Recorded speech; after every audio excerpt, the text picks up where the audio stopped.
Bom dia, que a paz do Senhor esteja em seu coração. Eu quero compartilhar com vocês hoje um tema que Deus tem falado ao meu coração, que é o medo. E o nosso texto, referência, ele é 1 Reis, né? Só que eu vou começar lá em Gênesis, quando tem a primeira menção de medo na Bíblia, que é Gênesis capítulo 3, verso 9. Mas o Senhor Deus chamou o homem e perguntou: onde é que você está? E esse episódio foi quando logo Adão e Eva pecaram, né? E eles se esconderam após perceber que eles estavam nus. E aí Deus vem através de um vento suave e pergunta a Adão: onde é que você está? Adão ficou com medo e por isso ele se escondeu. A gente sabe que existe aquele medo que nos alerta, né? Do perigo, inclusive a gente orienta nossos filhos, cuidado com atravessar a rua. Ele tem a função de cuidar, proteger, mas existe aquele medo que não vem de Deus, né? Que vem do inimigo para nos paralisar, né? Que ele tem a função de fazer com que a gente se esconda e fique aprisionado, paralisado, encurralado, como se tivesse em um cárcere. Deus não faltou encontro com Adão, né? Deus sabia que ele tinha pecado e mesmo assim ele não faltou ao encontro. Então aqui fica uma mensagem para nós, né? Vou abrir um parênteses: quando a gente pecar, que a gente não se esconda, que a gente corra para Deus, né? Peça perdão. Eu tenho certeza que ele vai ao nosso encontro, que ele vai nos amar, né? Nos abraçar, nos perdoar e nos curar. Agora o nosso texto referência é 1 Reis, capítulo 19. Eu não vou ler, mas por conta do tempo, depois você vai lá no texto e leia a história, né? Lá fala sobre Elias e no capítulo 19, versículo 9, o Senhor pergunta para ele: o que é que você está fazendo aqui, Elias? Essa situação foi quando Elias ele fugiu, né, e se escondeu numa caverna de Jezabel. Elias viu chuva descer do céu quando não chovia há muito tempo, viu fogo descer do céu e consumir os profetas de Baal na frente dele. Ele venceu grandes guerras em nome do Senhor. Ele era um profeta muito corajoso, posicionado, alinhado com Deus. Então Jezabel era esposa de Acabe, né? Um homem que era manipulado por ela era má, e o objetivo dela era matar todos os profetas de Deus daquele tempo. Elias enfrentou Acabe, né? E ele estava preparado para enfrentar Jezabel, e quando ela ficou sabendo disso, ela mandou uma carta fazendo ameaça para Elias, né? E depois que Elias leu essa carta, ele fugiu com medo dela. Então o medo, ele trabalha para te fazer fugir do seu propósito de maneira sutil. Ele trabalha de uma forma ativando os nossos gatilhos mentais e emocionais, não para nos matar, mas para nos paralisar, porque o medo ele já viu o seu destino, né? E quando Deus libera o seu destino, o seu futuro, o seu propósito, né? Existe uma aceleração no inferno para te fazer paralisar, para fazer com que você não alcance esse propósito, não alcance esse futuro que Deus planejou para você.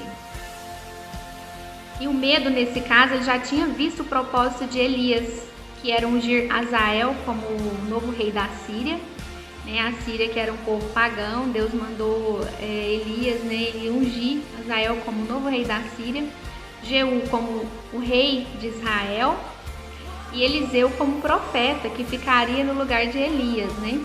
Nós sabemos que Eliseu ele foi um profeta também, que foi o dobro de Elias. Ele recebeu porção dobrada, né, do Espírito. Então, lá no texto, vocês vão ver também que fala assim que as pessoas que não foram mortas por Azael foram mortas por Jeú, e todos os que escaparam de Jeú foram mortos por Eliseu. Então, o propósito era bem maior lá na frente, né, que Elias tinha que cumprir. Então o medo ele é uma porta que, se você entra por ela, você recebe todos esses sentimentos: ansiedade, depressão, pânico, insegurança, vitimismo, para te aprisionar mesmo, fazer você enxergar situações com uma lupa maior do que elas realmente são. Então nós precisamos de duas chaves para vencer o medo, que são governo e coragem. Lá em 1 Reis 19:9, nós vimos que o Senhor perguntou para Elias, né? O que é que você está fazendo aqui, Elias? Você acha que Deus não sabia o que estava se passando dentro de Elias? Sim, ele sabia. Deus vê e sabe tudo. Mas ele nos faz perguntas para que nós possamos raciocinar no nosso natural e entender como que nós podemos ser paralisados pelo nosso medo, sendo que nós já fomos capacitados por Deus para governar sobre ele. Como assim, Elias? Ele quis dizer, esse não é o teu lugar. Não foi para isso que eu te chamei. O que você está fazendo aí? Foi isso que Deus quis dizer para Elias. E a mesma pergunta foi feita lá para Adão, quando ele pecou, né? Onde você está? Deus sabia onde ele estava e por que ele estava escondido. Mas Deus quis trazer ele a raciocinar, né? E aí, minha pergunta para hoje, para a gente refletir, é onde você está? Né? Com toda essa situação em um ano já de pandemia, o que fazes aí? Esse é o teu lugar? Né? Então, eu quero refletir com vocês e trazer uma outra mensagem também. Lá em 1 Reis 19, no versículo 11, a gente vê que o Senhor passou por ali, mandou um vento muito forte que rachou os morros e quebrou as rochas em pedaços, mas o Senhor não estava naquele vento. Quando o vento parou de soprar, veio um terremoto, porém o Senhor não estava no terremoto. Depois do terremoto veio um fogo, mas o Senhor não estava no fogo. E depois do fogo veio uma voz calma e suave. E o Senhor estava naquela voz. Assim como lá no jardim, né? Fala que ele veio através de um vento suave. Então isso quer dizer para nós que às vezes para sair desse lugar que a gente está aprisionado com medo, a gente vai precisar calar a nossa alma. Porque é na alma, nas emoções, que os gatilhos do inimigo vêm contra a gente.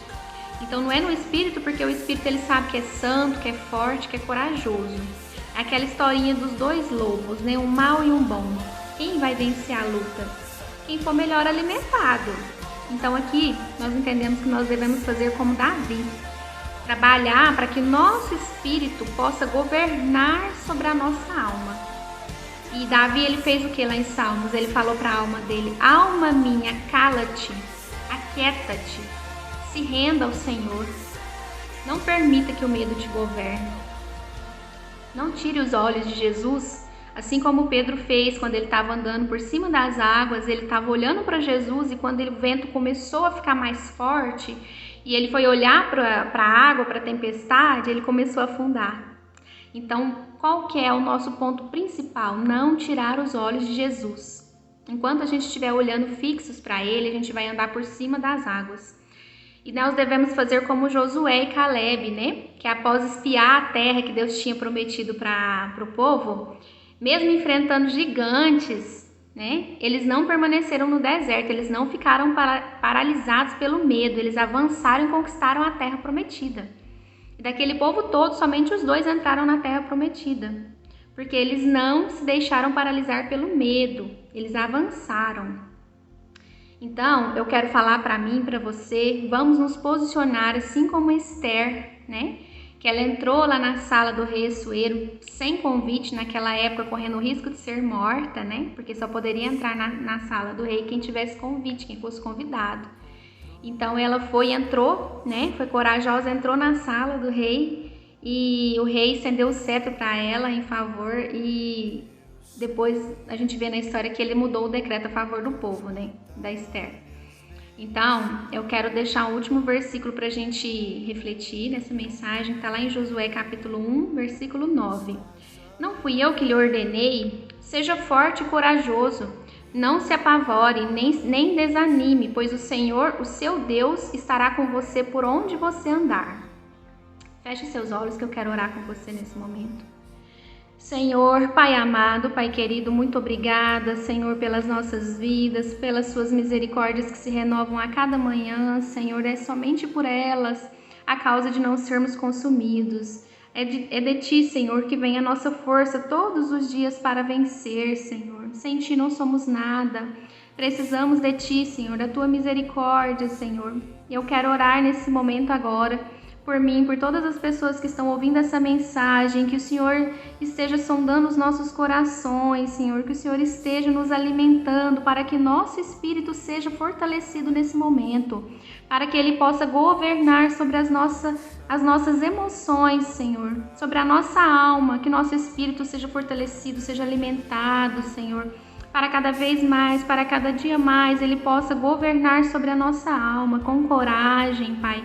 Que a gente possa vencer todas as dificuldades do dia a dia, as nossas lutas, essa pandemia, Senhor, que nós estamos pautados na Tua Palavra, que nós estejamos, Senhor, assim como o Teu povo, assim como Josué, como Caleb, como Esther, como Davi, rendidos aos Teus pés, Senhor, à Tua cruz, que nós possamos reconhecer verdadeiramente o Teu poder, que o Senhor é soberano sobre todas as coisas, e que nós possamos nos render a Ti em oração, Pai, em busca por alimento pela Tua Palavra, que nós possamos, Senhor, vencer essas batalhas, principalmente interior, Senhor, governando sobre as nossas emoções, tomando o governo da nossa alma, Pai. Que o Teu Espírito seja fortalecido e que Ele vença sobre a nossa alma, que Ele governe com coragem, Senhor, para que nós possamos vencer todos os dias as nossas batalhas.